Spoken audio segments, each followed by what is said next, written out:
Oh.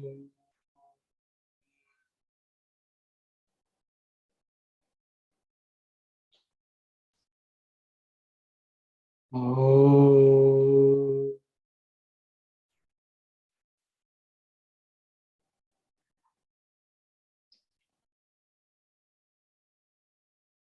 Oh.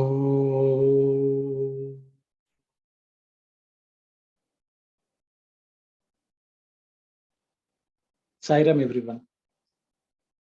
Just to recollect what we have been discussing for the past couple of weeks, Swami had introduced the topic of Malina Vasana, how they have to be gotten rid of, and what were the steps we have to take to develop what Swami calls dharana, the concentration on that form, and how the meditation is the only path through which we can get rid of the Malina Vasanas as well as develop this one-pointedness on the form of God, which is the aim of all sadhana, as Swami would say. So I think we were in the middle of the discussion, I guess, from the last week, in the last slide. So I will ask the sisters to continue from where we left off.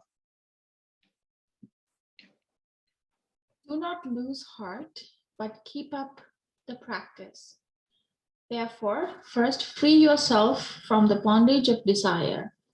Some students and householders reserve a few wants and desires for their private satisfaction while giving up the rest. Even householders who are engaged in concentration, dharana, and the like find it difficult to give up certain desires. They retain them for their secret satisfaction. So their energies get spent and they achieve little progress in the spiritual discipline in which they are engaged. These aspirants slide down the ladder they climbed so laboriously. To gain control over such unsteadiness, meditation is of great help. It is not enough if one's sense is conquered.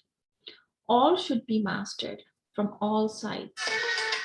Of course, this is a very hard task. You might feel like giving up the entire struggle.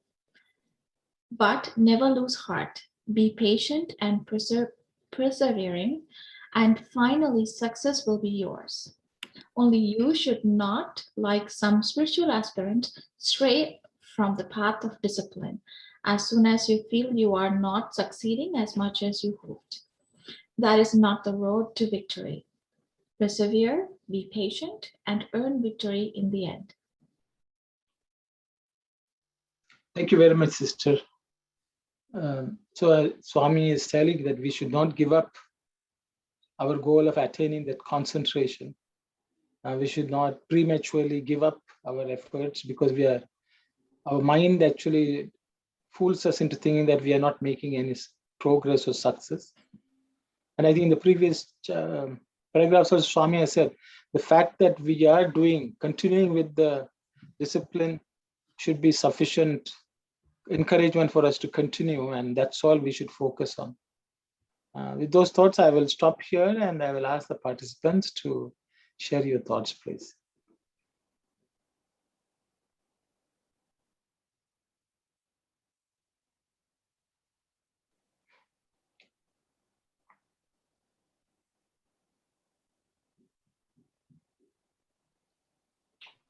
I guess if everyone is fine, because we discussed some of these, secret desires and all those concepts also were discussed last week. So I think maybe if there's nothing new to discuss, I think we can move on. Thank you. Developing one-pointedness. The wayward mind wanders hither and thither, but it is possible to fasten it on one fixed point by means of steady discipline and persistent training in spiritual discipline. This condition is called one-pointedness, ekagrata. It is also referred to as single-mindedness, dharana. The uninterrupted flow of oil from one vessel to another is a fine symbol of the mental process called single-mindedness. For novices, in spiritual practice, concentration appears to be very difficult to attain because after some progress is won, they do not usually keep up the practice. Instead, they give it up, even though they do not have peace of mind on days when they desist from spiritual practice. Concentration endows one with divine joy, wisdom beyond measure, inner vision, insight into the deeper truths, clearer understanding, and unison with the Godhead. The science of spiritual discipline, sadhana, is more wonderful than the three worlds. Thank you very much, sister. Swami is still continuing to point to us that we should not give up. I think here Swami is giving a slightly different reason for us to give up. He says if we make some progress, then we give it up thinking we are satisfied. I think we were talking about the drops. I think, is it in Sante Nivarni, I guess? We were discussing about the drops. A small success, means we are distracted and we give up. And then Swami says, I think the thing which we have to watch out is if our own state of mind, if a lack of peace. See, generally, even in sadhana, when we take up in any, sometimes I think our mind is troubled. We are troubled by others. We are troubled by various things which happen around us, forgetting that we come for sadhana. So I think Swami is just warning us. I will stop here. I will ask anyone else to share your thoughts, please, Saira.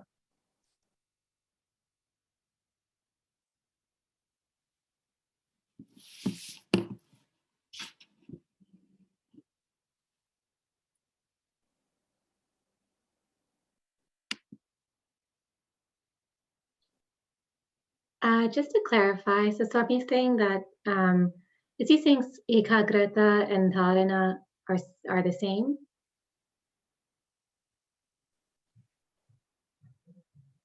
I will ask others to comment, please, before saying anything. Anyone else would like to share any thoughts?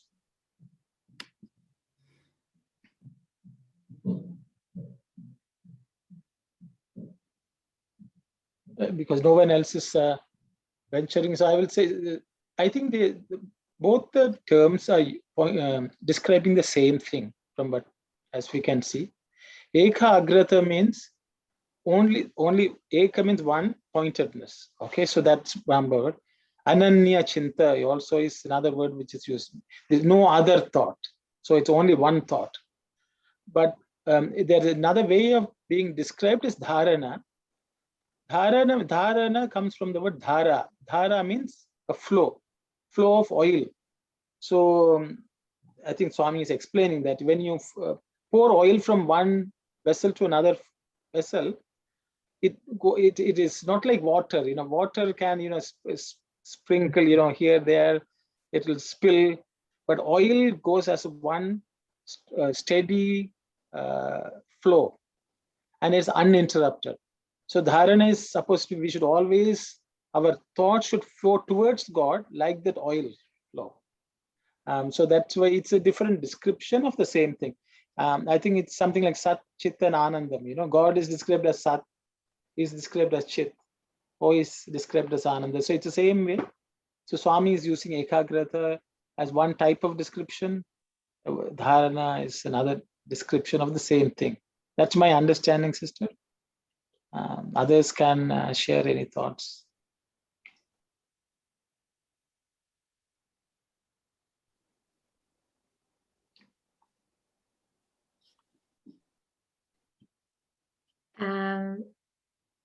I guess, what does Swami mean by the science of spiritual discipline? Is there anything, why the word science?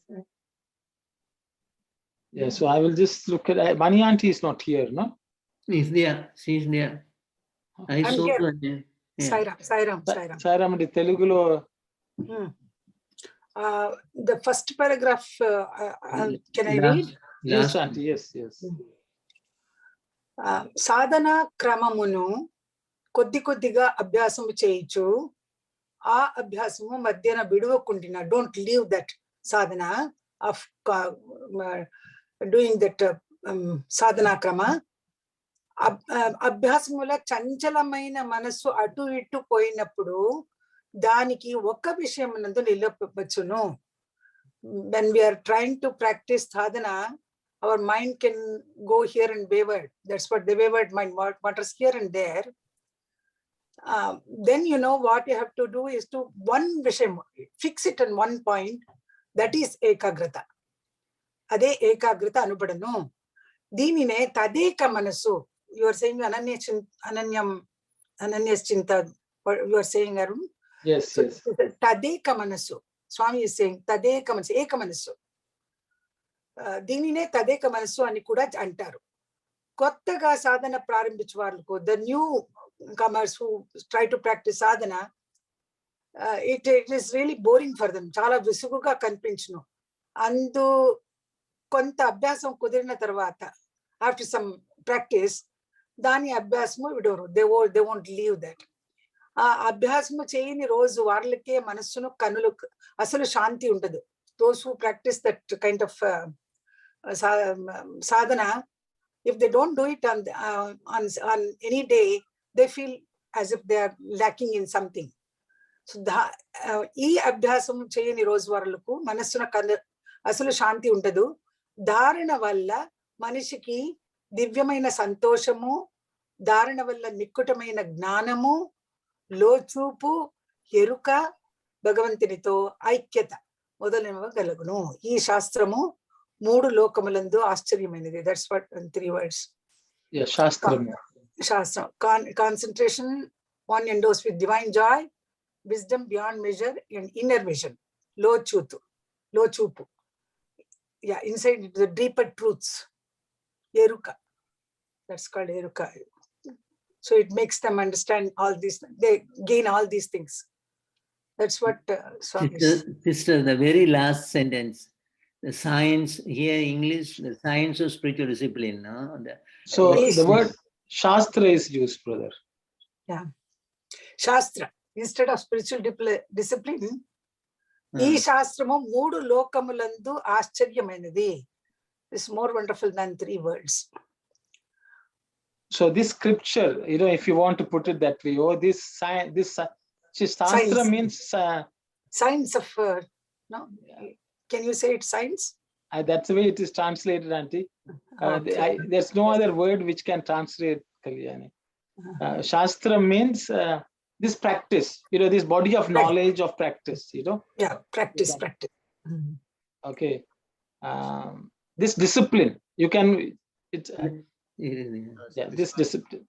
So Shastras refer to like all the Vedas and everything? Any text, any body of knowledge is also called Shastra. Oh. It's not only a text, okay? It's, for example, chemistry is called Shastra. Okay, physics will be called Shastra. Okay. We call it Artha Shastram, or Geography also says Shastra, the Bhumi Shastra. Yeah. Shastra. A body of knowledge is called Shastra. So Swami is saying this body of knowledge or this practice, like medicine is also called Shastra. If you're studying medicine, they'll say Vaidya Shastra. Vaidya Shastra. Okay. So this is spiritual, Dhyana Shastra, you can say,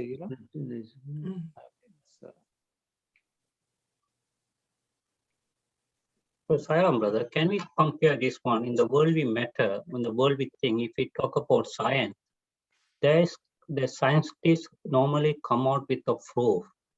With the proof only, they'll come out some conclusion. Same thing in the spiritual world. The Swami is mentioning about the science, spiritual discipline mean about the divine joy, wisdom. So in a vision, everything coming under science, spiritual. Thank you, Saira. Thank you very much.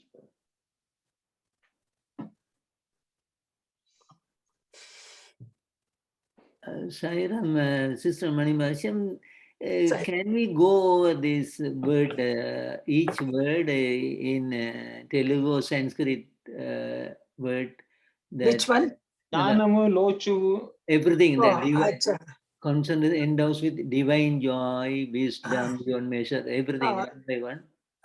yeah. Divya Santosham. Okay. Sanskrit. Divyamaina Santosham. And Mm. then Dharana valla Mikkutamaina Gnanamu. Gnanam is wisdom beyond measure. Correct. Wisdom beyond measure. Low chupu, that is very important. Low chupu means insight into our own deeper inner vision. Inner vision and they have for inner vision. Low chupu, inner vision. Eruka. Eruka is, understanding. Eruka, Bhagavantinito, Aikyata. Union with God. Eruka is, it covers the whole gamut of this thing, I think. Deeper truths. You can also. even call it enlightenment. Eruka understanding also. Eruka here, I think, yeah. Understanding or enlightenment, what you say. And then Bhagavan Trito Aikyata, union with the God, Godhead. Okay, All these are gained by Dharana.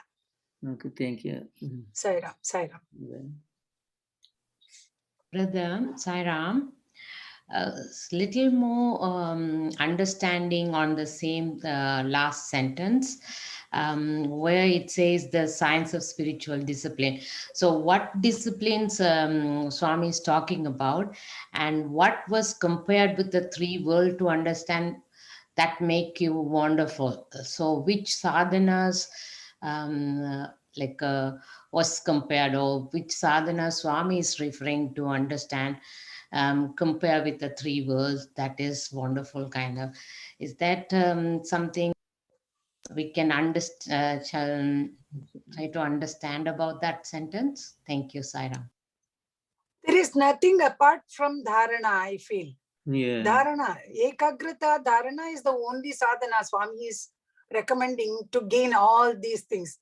Inner vision, insight into deeper truths, understanding, and then enlightenment. For all these gains, if you have to have Ekagrata or the Dharana, Dharana is the only sadhana Swami is trying to tell. Sairam. Sairam, I think. Finally, try and find out that who am I, that there's a destination, I guess, that sadhana is that, what is it? I am God.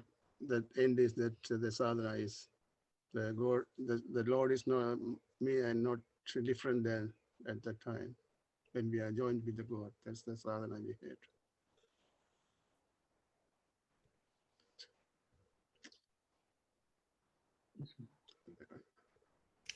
So, Sairam, so Sister Manimasham, you and Sister Aruna is asking what is, that's okay, concentration, Dhyana Vahini, and here Bhagawan is saying concentration, okay, concentration and Dhyana is the spiritual discipline. Which Dharana is the most important. Yeah, concentration, okay. That's okay. Then is more wonderful than the three words. So what are three words? What is three words contain? That's the sister asking, no? Yes, brother. Yes. Thank you for clarifying. Thanks. Why it was compared to three words, more than three words? So the thing is, okay, maybe I will try. See, in ancient days, everyone wants to conquer. You conquer a country. So the thing is, all these Rakshasas, they wanted to control all the worlds. They wanted to be the boss for everything. So they think that means they will become all powerful. They have everything in their command. So if somebody wins over all the three worlds, even if you own the entire three worlds, Swami says that is nowhere, it pales into comparison when you look at this. If you have this, even if you are so successful, to conquer the earth, conquer the heavens, it is not going to give you what this can give you. That is what I understand. Okay. So you can you may feel if once you have everything under your control, you think you have everything. Swami says, no, it's nothing compared to this. That's my understanding. Okay, Yeah. that's great, brother. Thank you so much. That's okay, brother. So Sairam, brother, I like to add to the point too, because Ravana and Hiranyakasipu, they achieved the all three worlds, but eventually they died. Instead of achieving this world, they would have enjoyed the divine joy. Thank you, Sairam. I would like to add Bhuloka, Swargaloka, and Pataloka. These are three lokas. Yeah. And physical lokas. So that's what I mean here. Of course, symbolically, it means that our body, mind, and this thing also are the three. Hostile body, yes. Yeah. The three: physical body, our causal, Sukshma Sharira, as well as causal body. Subtle body, and that's also. So Bhagavan is Triloka Palaka. He is called, Triloka Palaka and Trishula Dharaka. Shiva is described as. So all these three lokas are, if it is under our control, even that happiness would not be equal to the dharana when you really are successful in the dharana. Sairam. Yeah, thank you. Sarah, here's they mentioned the three world, the control, you can control the three world, but you cannot control the mind. That's the very difficult. Yeah. There is. Thank you. That's the idea. Yeah, there's a very beautiful song. Brother Vimanesan, you'll remember that the Thaiman song, no? Can you? Yeah, that song. Vayu Adakalam. Yeah, that's right. There are so many listing. Can you start that line? So that song is saying Starts with the elephant. Everything. Yeah. Tantuka. So But it's okay. so many example is giving. You can control this. You can control this. You can control this. You can control this. But if you can control your mind, that is the this is a simple nothing when comparing controlling a mind. So that is the teaching here. So Swami also has a similar padyam. I don't know whether Auntie remembers. Chukkalani, you can count the stars. Yeah, like you that. can all that Swami. Yeah. You can name all the plants in the world. You can count all the stars. Like that Swami says. All that you can do, but it is very, very difficult to control the mind. So the concentration is difficult to attain, but we have to attain. Yeah.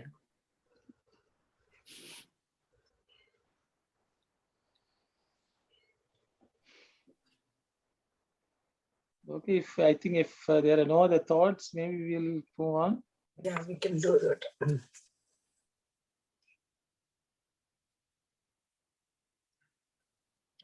Monkey meditation, harmful to spiritual progress. The mind plans and executes innumerable deeds and roams over vast expanses, all in the twinkling of an eye. It operates with unimaginable speed. It conceives an object and dallies with it a little, but it soon discards it for another more attractive object towards which it flees and about which it begins to worry. The spiritual aspirant has to be ever watchful of this tendency of the mind. When the mind flits from subject to object, it must be brought back to the right path and the right object. That is the correct spiritual practice, the path of concentration and meditation. If, however, the aspirant does not struggle to achieve this one-pointedness, but leaves the mind to itself, following its vagaries from this to that and that to this, the process deserves to be called monkey meditation. Markata Dhyana, a type of meditation that is indeed very harmful to spiritual progress. There's nothing much for me to, I will just open it for comments or discussion. I think Swami has very, in simple terms, nicely explained how our mind. I will just mention one thing. Swami always used to tell, when Swami used to address students, he used to say, Brahmachari Shata Markataha. Okay. He says a Brahmachari, the youth, is like 100 monkeys, just not one monkey. Our mind will jump like 100 monkeys. And also, another Bhagawan has said that, and it is said by others also, that monkey got, the drunkard monkey, mad monkey, and bitten by scorpion. All when a monkey, if the monkey itself vacillating, jumping. So when the monkey is drunkard, it's still vacillating. When the monkey is a mad monkey, mad monkey is still vacillating. And if that monkey is bitten by a scorpion, can you imagine how vacillating it will be, jumping here and there and there. So Markada Dhyana, yeah. That's Sairam, brother, this is in this type of meditation, indeed very harmful. What is Swami trying to tell on this, that harmful, but like switching one to another? So what is the harmfulness we will get it out of it? Like we won't concentrate, or we don't have the satisfaction, those kind of things only Swami is trying to refrain here? Or if there is anything more to that? Saira, so I'm trying to say that control the mind, that always saying that Namasmarana is the main things to control the mind, Swami said. That can only be, we can control the mind, then only we can proceed our dhyana or meditation. Before that, we can do nothing. First, we had to control the mind. That's the main aim, Swami says that, I guess. Thank you, Saira. Sairam, brother and sister, Manibhashyam, is it harmful, the word harmful is there in Telugu?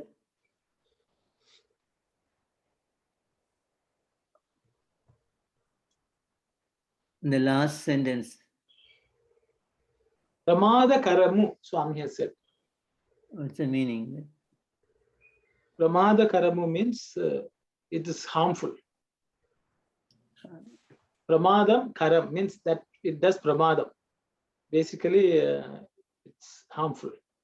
See, there is, if you, I don't know whether Auntie has something to say, but Swami says, in this world, there are three things. Swami says, if a person goes after God, Daivam, only the God, he will get God. If he goes after Dhanam, then he will get Dhanam. Okay, he will get money. If you go after money, you will get money. But Swami said, if a person's mind is jumping from Daivam and Dhanam, then he will get what is called Dayyam. That means he will get a ghost or a devil. So he says that is very dangerous. See, because if we look at the history of spiritual literature, see, common man who is just worldly minded was safe. They didn't harm anyone. Someone who was a devotee was fine. They didn't harm anyone. But the devotee who is also interested in the world will harm everyone. All great people, like Ravana was a great devotee. He caused the biggest damage. Hiranyakashipu, he was also a devotee. They wanted success in the world. They caused much damage.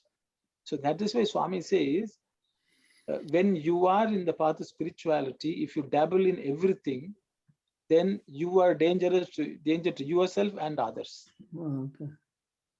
That So makes sense, yeah. it's Swami. These are the words, because as soon as you mentioned it, that's all I remember. Okay. Dhanam, Daivam, Dayyam.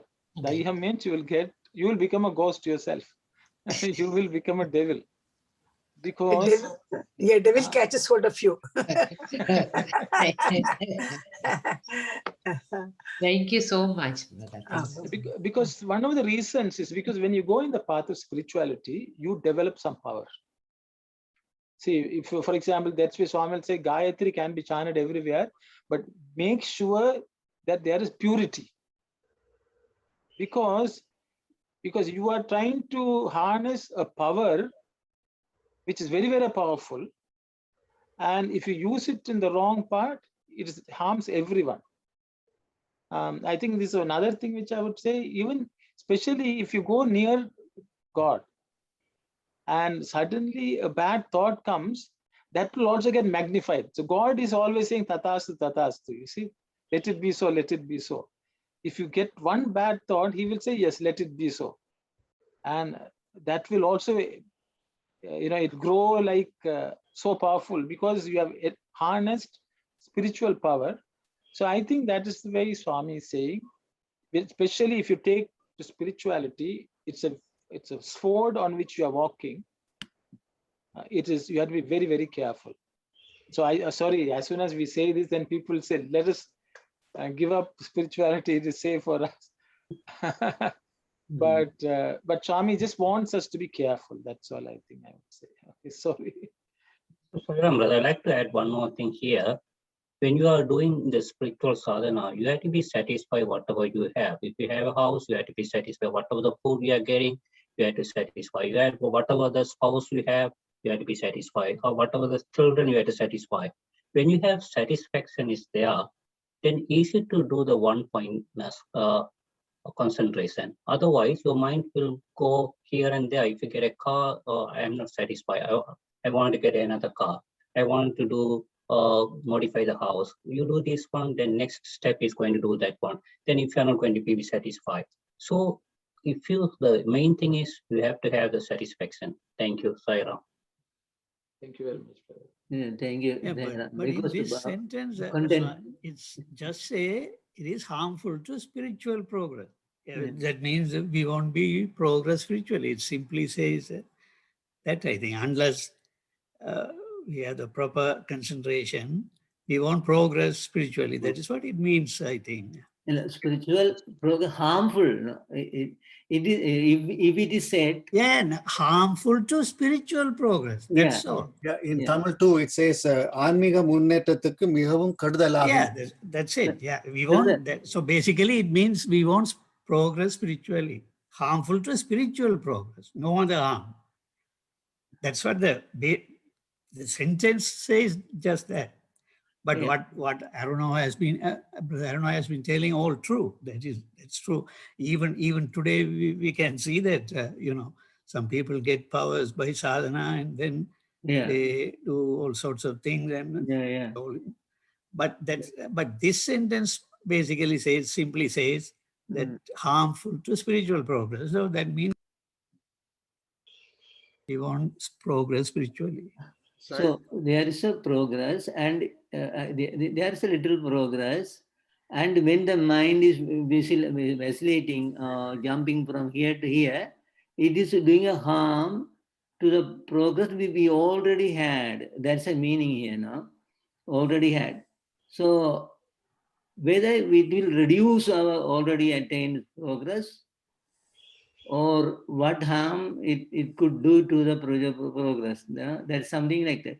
But what Brother Vineet said also can be interpreted like that. That's also it's pretty straightforward. That's what I am trying to say. It's harmful to spiritual progress. But it would have been said it will not improve your spiritual progress. Correct, yeah.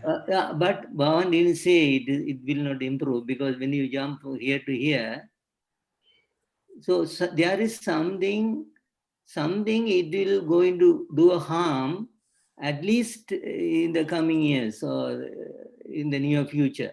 When our mind is jumping from here to here, we are sitting in the meditation and we are thinking sometimes God, then mind goes to somewhere else, then come back and then go to somewhere else, then come back and go here, there. So it could do a harmful thing to our setup. You know, it could be do a bodily harm also. No, so why that word was used? That's a question for us. The purpose of concentration, meditation is to progress spiritually. If we don't have that concentration and instead this kind of monkey meditation, our spiritual progress will be harmed. Will not be successful. Yeah, basically that's what I'm saying. Sai Ram, this is Saku auntie. I think not only they are harmful to themselves, they can be harmful to the people around them, because their state of mind will be in a confused situation. So that's why it's not only for the person who is meditating, but also around them, whoever who is there, their behavior can affect them. Thank you, Saira. That is also very good. Thank you. That's also very good. It happens sometimes people, they come out of the meditation room and behave, hurting the people around. So something is there. Okay.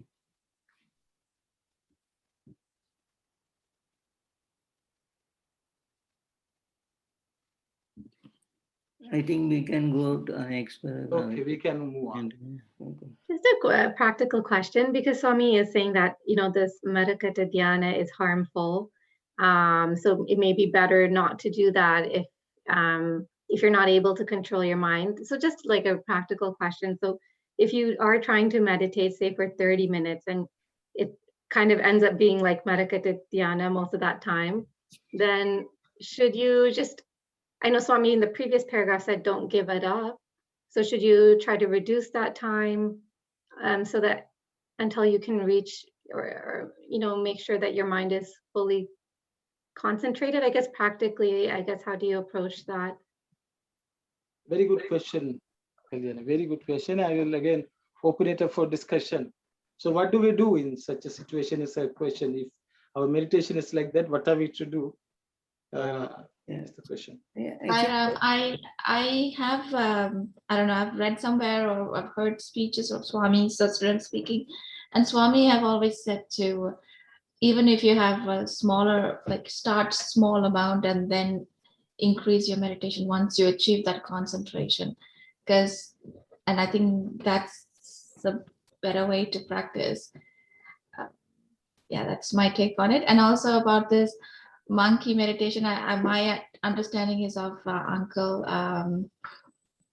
Vimalesan as well, because when you sit, I find that too, when I start sitting out sometimes, jumping from one end to the other, you try to concentrate, or the moment that you think that you're concentrating or focusing your mind, then it jumps to another, and you have to actually bring back your thoughts to the present. So, and if you don't do that, I think you're going to be stuck. You're not going to progress, and it's harmful for your spiritual progress.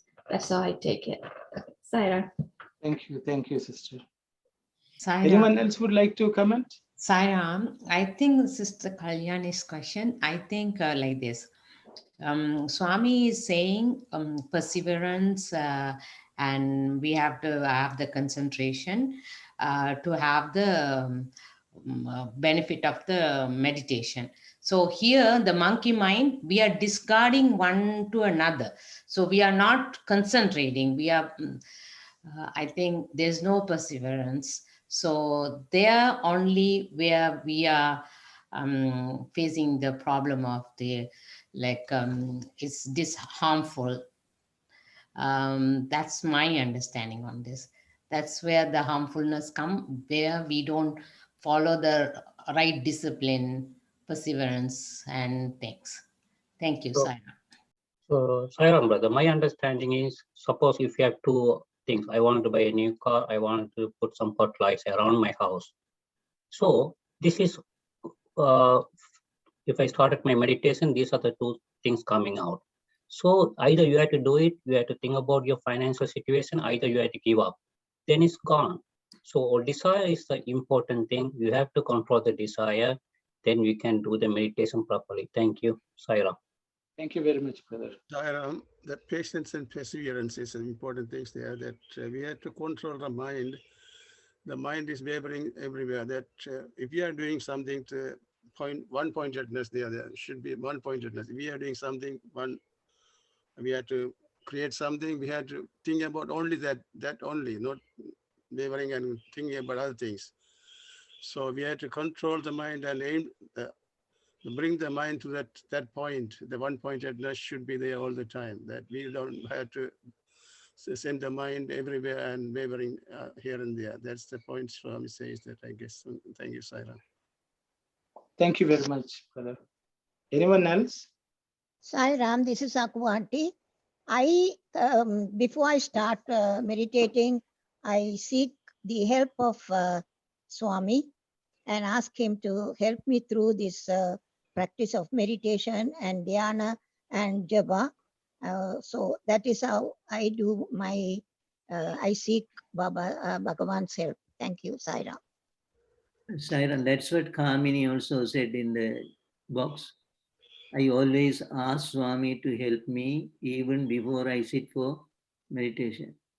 That's what I have always mentioned in the Namasmarana all this time. Namasmarana is important. Thank you, sir. The question, Kalyan's question is that if our mind is wavered, very, very wavered and uncontrollable, should we try to meditate or do some other sadhana, other self-discipline, and come back when the mind is controlled? Let us come back to meditation. Oh, that type of questions he's asking. Sairam, I think as Sister Narmada said, it's the key is to start with a short time first, without getting that concentration. No point in extending the time. Start with a very short time and then gradually increase. Within that time, if that is difficult, that's why we are advised to say some slokas or those things to, so that the mind will calm down. That's a good thing, actually. So the prayers, sloka prayers, and that we can begin with that. Beginning with the Namasmarana and some sloka, reciting some slokas. Then it could be years also when you really start to meditate. Yeah, that's what I was doing. Yeah, I for years, my age, I didn't improve. I only say the prayers. When we recite the prayers, also mind get wavered. That is okay. That is not very harmful. Sairam. Sairam. Sairam. Because nowadays you have the video bhajans, very beautiful, and you can put the headphone, and it's nice. Just take you down to the meditation very easily. You can watch the videos, and with the headphone, it's nicely fully put you inside. You try to do that Kalyani, you'll find a lot of benefits. It's very beautiful, nice. Sound tracks and everything, very beautiful. They design everything. It's very beautiful. You can see that in the bhajan videos. Thank you, Sarah. Sairam. And also in the following passages and the next chapter, Bhagawan is seriously talking about disciplines like controlling anger, pride, so many things he is elaborating, and he says, unless you master these tendencies, concentration cannot be achieved. He's categorically saying in the in the following pages and the next last chapter, we are doing one but one, last but one. He's talking about lot on that one. Saira, just to add to all the devotees, Swami says that let the mind run wherever it likes. Just be careful not to follow it. It will then wander about for some time as the fancy takes it. Soon getting tired and exhausted, it will come back to you in the end. It's like a little child that knows nothing, but if the mother does not run behind the child and instead retraces her steps quietly, the child too, of its own accord, will run back to the mother. This is my knowledge. Thank you, Saira. Anyone else has something to add?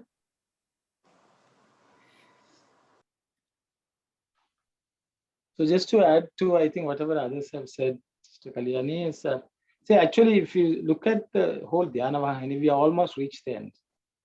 And this is where Swami is starting to talk about dharana.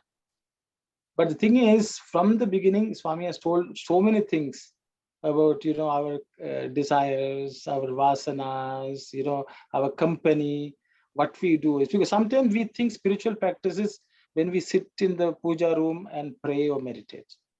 But I think the way Swami would say is every action, every thought, every interaction in our life has to be moderated, has to be seen as spiritual discipline until we come to a point where we are able to do the ekagrata. So the thing is, as long as we practice spiritual discipline just for 10 minutes in the morning, 10 minutes in the evening, it may not cut it, because we think we compartmentalize. We say this is spiritual activity, this is worldly activity. Then only the problem comes, I think. So Swami has actually tackled all these beforehand. I think if we follow all those things which we has told, we are from morning to evening, every activity which we think, we should not think, oh, this is not spiritual activity, this is worldly activity. See, if we start compartmentalizing, we will never have ekagrata, because then we will go to the worldly mode. If our mind is always learns to accept everything as a spiritual activity or thought or word, then only then can we have dharana the way Swami says. Otherwise, I don't think we can, we can do some various things to calm ourselves and so on, but the mind will never develop ekagrata or dharana, is my understanding. So if we are not doing something, then we have to go back and see, okay, what all Swami has told. Have we practiced? I think that will help, my view. Of course, everyone has given different techniques, and all of us, we have to try everything. Whichever works for us, I guess we can pick and choose. That's what I thought I will add. Thank you. So Sairam brother, I'd like to add one more thing. So we learn so many things. Now we are coming to the end of the chapter also. So we learn about the viveka and vairagya. One desire comes, stop a minute and think about yourself. Is it going to be benefit for my spiritual side or the worldly thing? So you have to decide that one. Then you have to practice the vairagya too. In that way, you can control your mind, and if you control the mind, then all the five senses is not going to work, because that's what we studied before too. So this way you can proceed your meditation. Thank you, Sairam. Thank you very much, brother. Anyone else would like to share anything?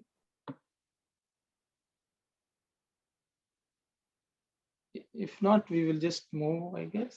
Thank you. Force the mind to be one-pointed. In short, the chief purpose of concentration and meditation is to minimize the travels of the mind and force it to stay in one place. Holding it on that fixed stage, one should continue the spiritual practice for a long time. Then there is no limit to the peace and joy that one can have. For example, when you meditate on a table, your thoughts dwell on the wood, the size and the measurements, the style, the mode of manufacture, etc. No other thought pertaining to anything else should be allowed. If the thought hovers round a cot, the idea of a table becomes hazy, and the cot is also imagined incompletely. Both get confused. The state of mind must be single-pointed. So too, when the Lord's form is meditated upon, the mind must dwell upon the form of each part and its beauty and splendor. And these ideas must be coordinated and combined into the complete picture. That is the modus operandi of meditation. Persistent performance of this meditation will result in the emergence of particular form. Contemplating on that form, looking at it and seeing it for days and days, finally a stage will be reached when the form will disappear and you will forget yourself. That is the superconscious samadhi stage. In that stage, if one feeling or ideation alone persists, it is called the superconscious state with ideation. Savikalpa samadhi. If no feeling or thought persists, it becomes what Patanjali in the text on Raja Yoga Sastra designated as the end of ideation, Bhavanasana. Thank you very much, sister. I think it's Swami has reasonably clearly said. If anyone has something to say or comment, question, then we can discuss.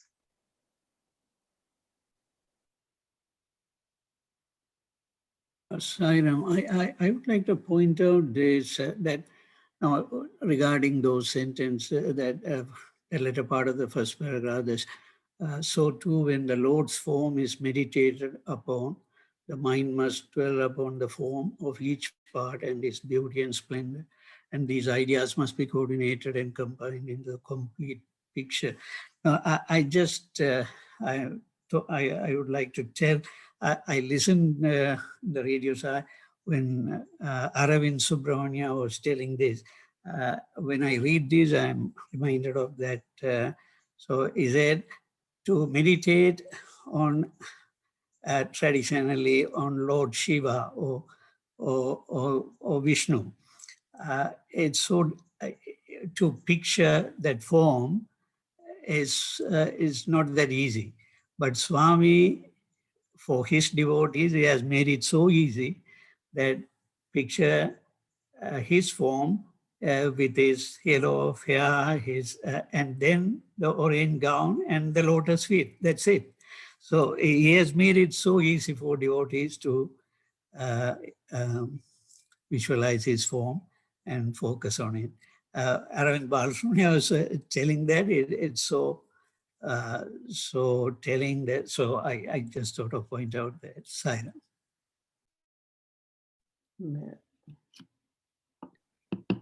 Thank you, Sairam. Sorry, Sairam. Okay, may I want to suggest something, because this is a little bit of on the second paragraph. There are a lot of terminologies that is really we have to understand them. So I would like to focus on the first paragraph so we can study that well, and then we can go to the second paragraph, like Brother Bimaleshan was starting on the first paragraph.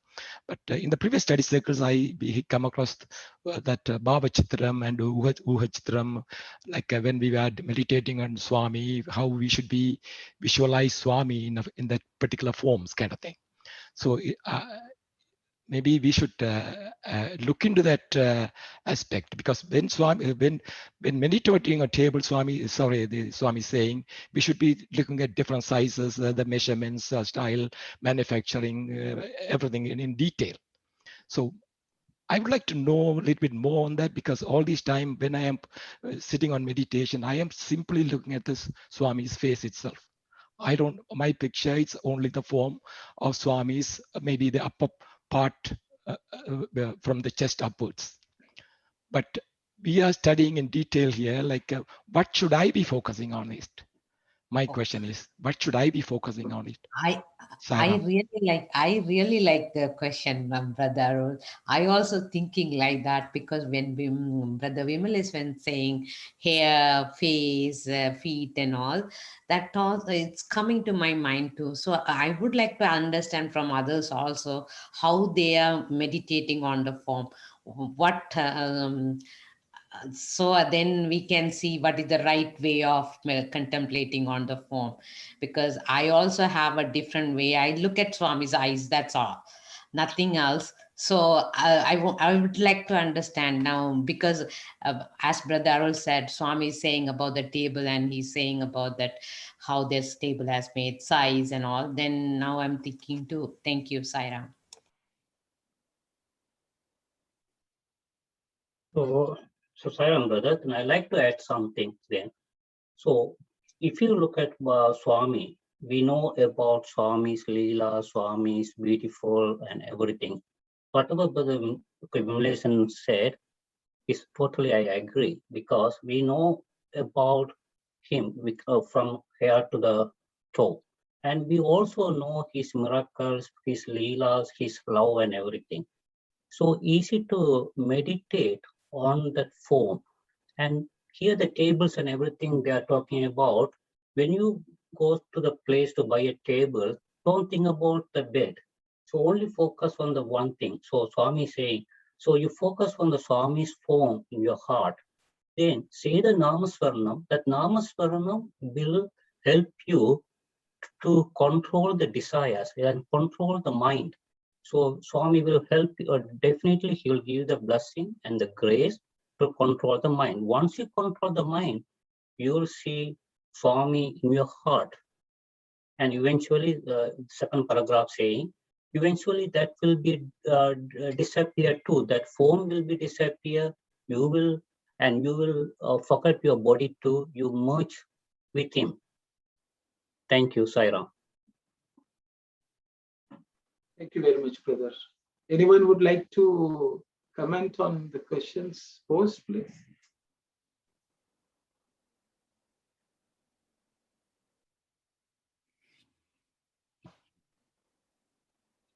To add this, I add one more point here. When Swami is saying about Gayatri Mantra, how when we are chanting Gayatri Mantra, like how we should start from his top and end at the feet. Like that, is there something that we have to approach Swami's form in such a way that we can really focus, like a dharana, in the sense like forcefully we are concentrating on particular aspect of it? Is there something that we have to look into when we are doing this process? And also I really admire Brother Arno when you were elaborating, like we have to practice it not in front of the altar, that 10 minutes we are spending, but in a daily life we should be focusing on.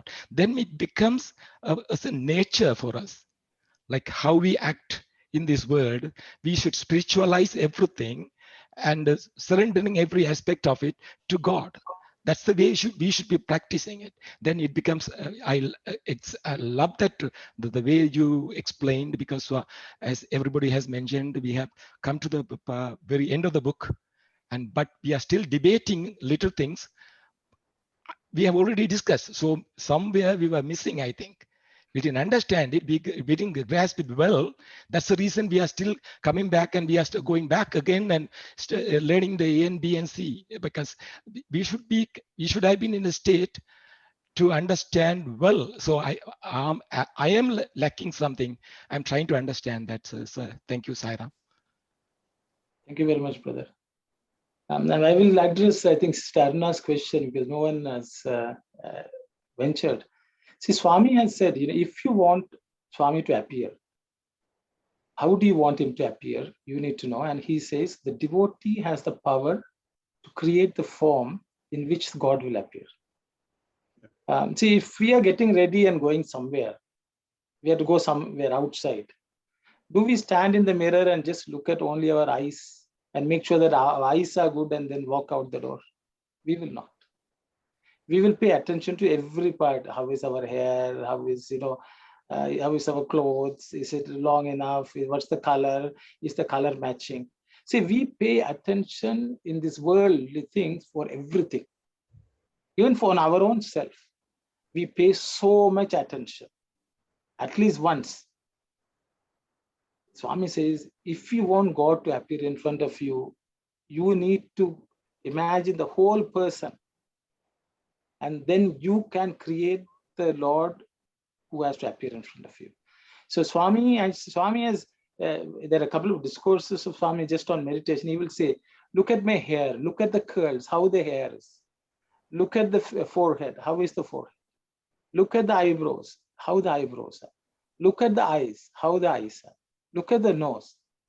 You have to, so one of the practice which many sages and saints did apparently as part of meditation was to paint. They were constantly painting the Lord so that they will pay attention to every single part of the form. He says, otherwise you will create a half-baked God. You know, it will be, you know, only one or two parts will be good. So the thing is, if you have to be more holistic, then you can say, is it not too much detail? No, that is why if you take many of the prayers, great people like Shankaracharya, all of them are composed, they will describe every single part of the divine. If you take Lalita Sahasranama, from head to foot, every part is described. Because great rishis spend the entire life creating that sculpture of God, and once that is complete, that will appear in life, is what Swami has said. So Swami said it's a very serious affair, because then half an hour is not enough for you. 1 hour meditation is not enough. He will say, you'll keep the picture, look at the eye, then close your eye and imagine the eyes. Look at the hair, then close your eyes and imagine the hair. So he said you had to go from head to toe. Every single part should be clearly etched in your heart. Clearly etched in your heart without any doubt. So that means, you know, how much we had to stay, as Brother Yokumar was saying, we had to put the video and watch Swami, you know. That Swami will move, you know. So the Uha Chitram is basically getting all the parts right. Bhava Chitram is making that once that is fully complete, that will start moving and interacting. That there's a bhavam, there's an so that is a bhava. Then Swami says, then that form will appear in front of you, and then you will merge in it. So this is what I remember. I recollect. Just for the little more information, the meditation part only I will think on close my eyes with looking at Swami's eyes. That's all. But I know what is Swami, how it look like. That's the thing I was trying to find out. Okay, that's great. No, but Swami has already told, sister. Yes. Dharana means he's telling, if you want a table, you won't just look at one part. You have to look at all, the entire table. That for his darshan. So I thought meditation is okay. Thank you, Saira. So that is my understanding, sister. But Saira.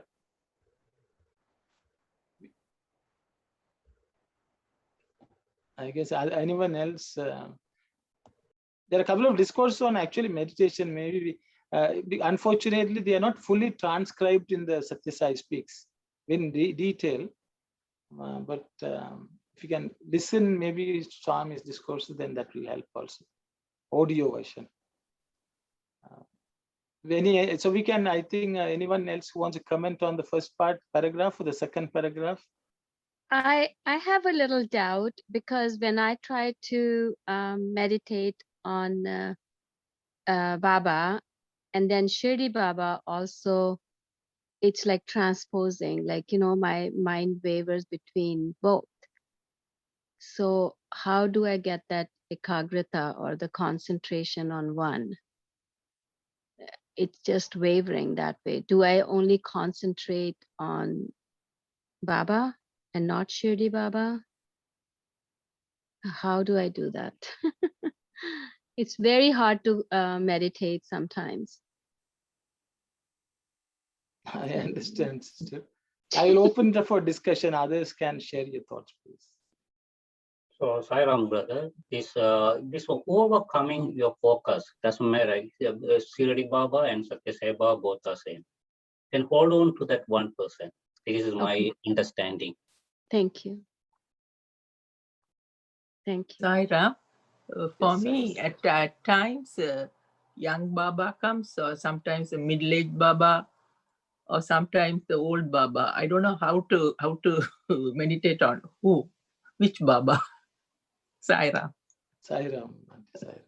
Which one is you like? You. I'm not saying that. I'm not joking. It's true. It's true. Yeah. That's one why I can't concentrate. Which is preferred to you? That you select one. That's fine. We are answering question by asking question, and because you have the answer in you, but we cannot say, no, outsiders cannot say. Yeah. I just wanted to confirm and validate, because as a young child, my mother always said there's a lot of deities, lot of gods in our culture. You just have to focus on one God. You cannot just go from one to another and knock on different doors. So I think it's the same approach.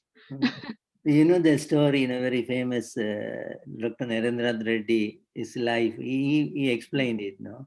So they are originally fourth generation, and they were Sri Sai devotees, parent to parent.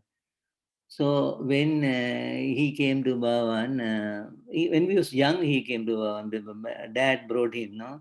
So after some time, when he was grown up and when he's doing his puja, Reddy, he was confused to offer the flower first to Sri Sai or Sathya Sai.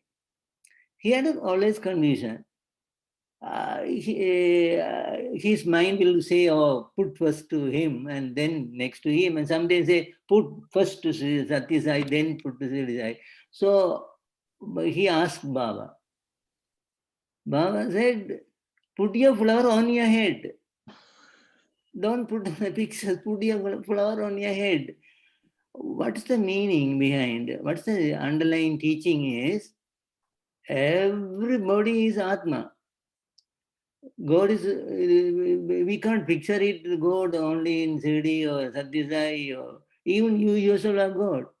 So it is, we have to come to Atma principle, and we have to decide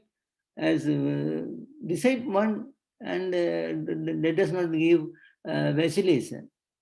We have to decide quickly, because everything is same. Everybody is Atma. Thank you, sir.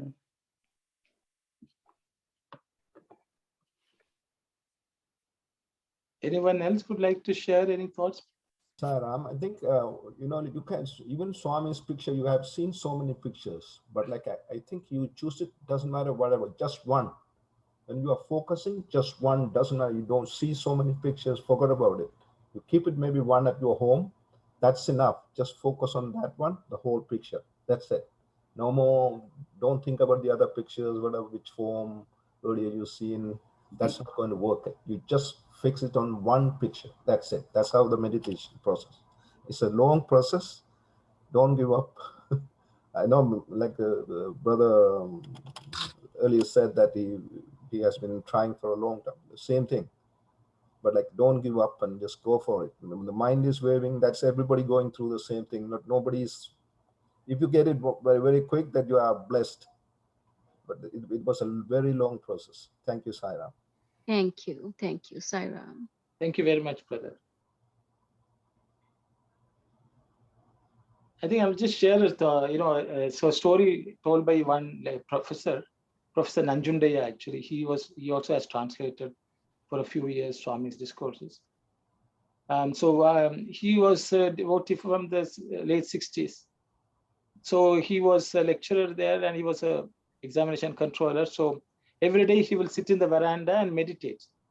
When Swami, after darshan, he will close his eyes and he will do meditation.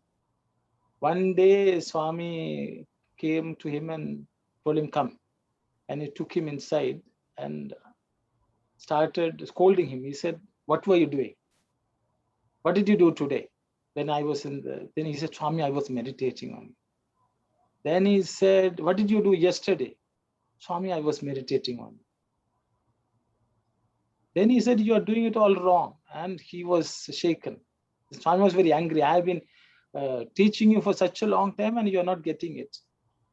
Then he said, he was very troubled, and he asked Swami why. Then Swami asked him, okay, how did you meditate today? So he said, today, Swami, I was thinking you are my mother. And, he was gone and on, he was telling. Then I said, what did you do yesterday? He said, yesterday, Swami, you were like my father. Then he said, you have got it all wrong. How can you have different relationship, have only one relationship? Deal with me in the same way. Why are you changing? So, Swami was even particular about how you relate. He said, don't mix it up because it will not help you. And so not only the form, even the relationship, we should keep it constant. Constancy helps, because for us to bind with the Lord, Swami, that was something which I always remember when I sit for trying to meditate. So what I have done is, actually, I have collected only pictures of Swami, how he was during my time as a student. So I have only those pictures. Don't have older pictures or younger pictures, trying to avoid. So that way I can see the same Swami in all poses, but the same type of time frame. And that sort of helps. Sai Ram. So, Sai Ram, brother. So even if we have different pictures at home in the altar, Sakti, Bhairava, Murugan, everything, you can pray, but only because you're going to see only Bhagawan there. He has a different form. God is one. But during the meditation time, pick one form. That is an important thing. Thank you, Sai Ram. Thank you very much, brother.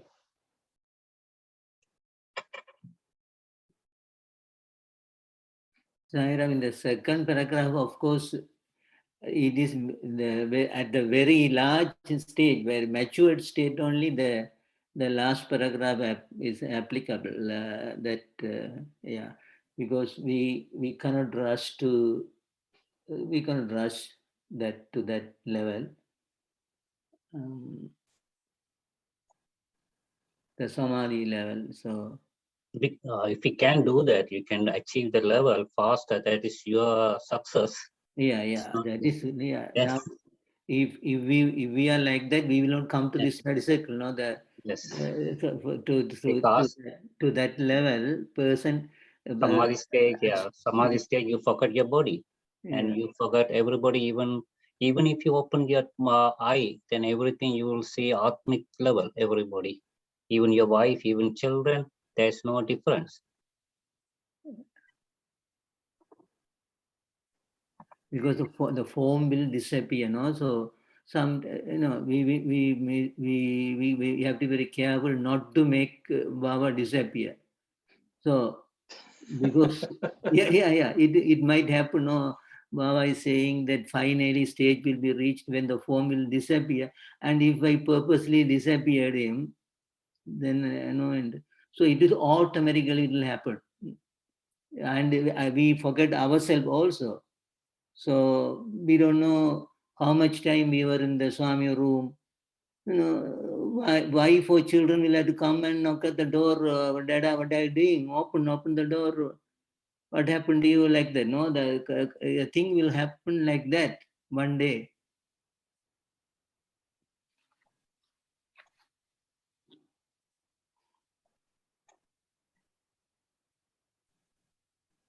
Auntie, I think, I don't know whether the money auntie is still there. What Swami is telling about disappearing, I thought. Yeah. Yeah. ఇట్లు చూడగా ఒక రూపము వచ్చును, ఆ రూపమును చూడగా కడుకు ఆ రూపము కూడా మరుగై నిన్ను నీవు మర్తువు. You will forget yourself. దానినే సమాధి అందరు. So as you go on looking at that rupa, slowly even that rupa also will disappear, and then you also will you yourself forget yourself, then it becomes samadhi. మానవుడు అట్టి సమయమున ఒకే భావము కలిగి ఉన్నప్పుడు సవికల్ప సమాధి అనియు, ఏ భావము లేకుండా మనసు ఖాళీగా ఉండినప్పుడు రాజయోగ శాస్త్రమునందు పతంజలి తెలిసిన భావనాశనము అనుపడను. Yeah. Thank you. The ideation of Bhavanashana will come afterwards. Ultimately, what I can say is, you may have number of pictures or only one picture in your house, but that picture is Hridaya Mandira Muna. Bring it to your heart. He is the Hridaya Nivasi. Only then, we'll be able to concentrate. That's how I feel. Sai Ram. Sai Ram. So I know that some people had mentioned meditating on just the eyes or just the face or maybe just the feet. But now that we've learned this, like, is it right to change the form? Because Swami also says you should not change what you've been doing. So I think I thought that there was reasonably consensus that there should be one form also. We should not change. No, I mean, so say somebody has just been meditating on the eye, for example. Oh, you're changing now should she change her process and meditate on the whole? I don't think it's changing. It is just extending it. Okay. So you've just been focused on one aspect of Swami. I think expanding the coverage, I would say, I think. So you are considering that a change, is it? Right. Yes, it is just that you extend what you are doing and not necessarily changing, if that's okay. And I think I will also like to add, but Brother Sivadas said, we should not make Swami's form disappear. We should not forget that when that happened, we have also forgotten ourselves. If we came back and said, no, now the form has disappeared, means we are still remembering who we are. So that means it is just imagination. See, when we forget ourselves, that means we forget everything, including the divine. So I think that I thought was a very nice point which Swami has mentioned, that when the form disappears, we will also forget ourselves. Yeah, that's it. So that is samadhi, complete samadhi. We will not think that we are separate from anything, anyone in this world. That's I thought. Yeah. So Sai Ram brother, the reason for focusing the whole body, even in the world we think, when we meet somebody first time, we think about the whole form, and we imagine that person, even boyfriend or girlfriend, the first time, then we put in the heart. So same thing in the spiritual side too. We don't want to put one eye or two leg, or we wanted to put the whole form in order to have the faith and the love. Thank you, Saira. Thank you very much, brother. I think it's 4:18. Yeah. We can continue from next week if it's okay. Yeah. So Sairam, we will close with Samastaloka and Shanti. We can still continue if there are questions. We can continue next week. Oh. Samastaloka sukhino bhavantu. Samastaloka sukhino bhavantu. Samastaloka sukhino bhavantu. Om Shanti Shanti Shanti. Sai Ram. Sai Ram. Sai Ram. Sai Ram brother.